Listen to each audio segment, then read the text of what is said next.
crois, ouais, c'était il y a un peu... je sais pas si c'était... Non, c'était il y a moins d'un an. Il y a peut-être... Non, c'était il y a plus d'un an, en fait. Bref, non, c'était il y a un an. J'ai fait du psoriasis versicolore. Je sais pas si vous savez ce que c'est. Moi, je savais pas ce que c'était. En fait, je fais des plaques sur le corps. Mais pas des grosses plaques. Des toutes petites plaques comme ça. Et ça me gratte. Et ça me gratte. C'est horrible. C'est un peu comme si c'était de l'eczéma. Et en fait, c'est comme les boutons de fièvre.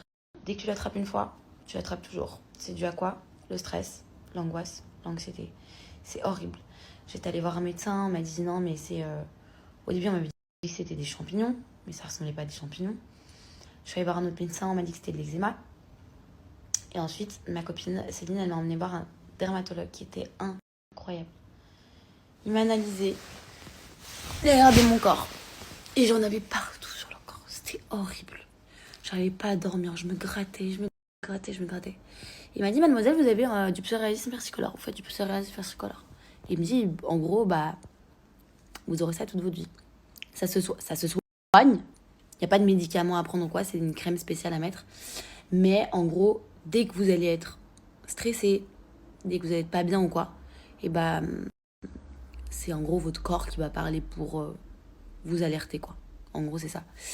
Et du coup, bah là, j'ai de nouveau ça. Ça m'embête parce que c'est horrible. Et surtout que j'ai plus la crème. Et en plus, elle est sur ordonnance. Donc, faut que je vois comment faire. Parfois, ça vient un petit peu.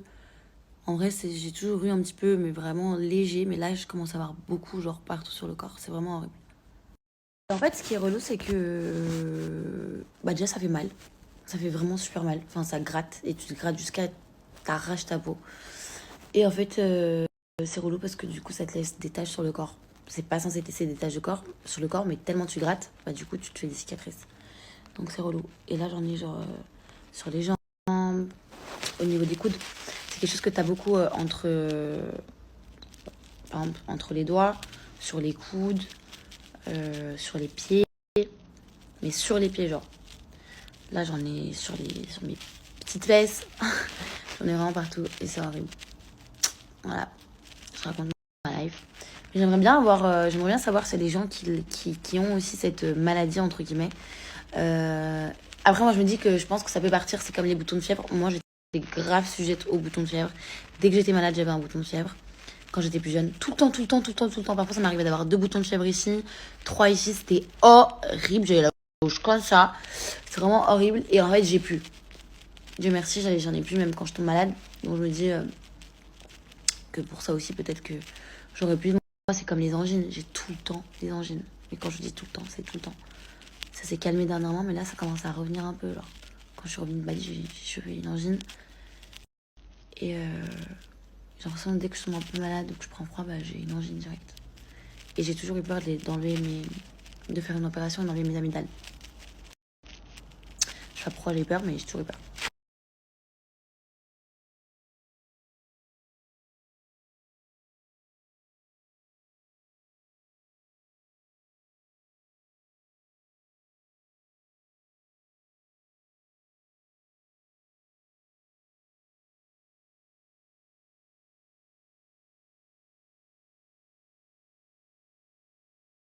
Euh, je devais.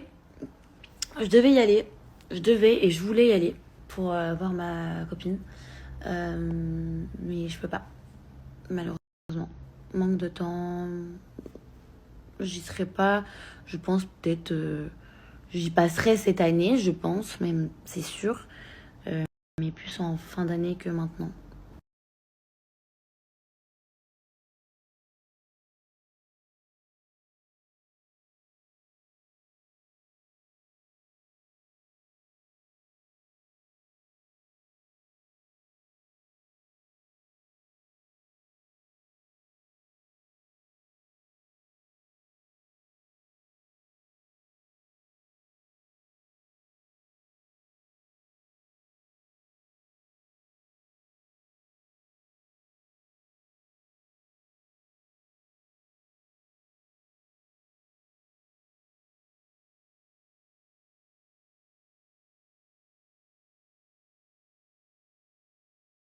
Vous savez ce que j'ai envie de faire?